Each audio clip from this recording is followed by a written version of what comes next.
Hello বন্ধুরা, welcome to হলদিয়া। আজ এসেছি হলদিয়া সিটি সেন্টারে, যেখানে গভর্নমেন্ট কলেজ রয়েছে এবং এইখানে আজ আমার একটু কাজ থাকার জন্য আমি এসেছিলাম।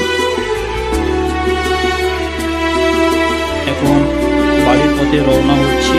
দেখো, যেতে যেতে তোমাদের যতটা রাস্তার ছবি এবং প্রাকৃতিক ছবি অতটা আমি তুলে ধরতে পারি ততটাই তুলে ধরবো। তোমরা দেখে দেখতে तेरे हाथों में ओ सुबह की मेहंदी झलक रही है।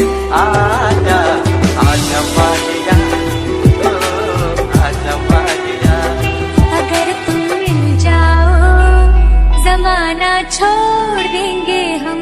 अगर तुम मिल जाओ जमाना छोड़ देंगे हम। तुम्हें पाकर जमाना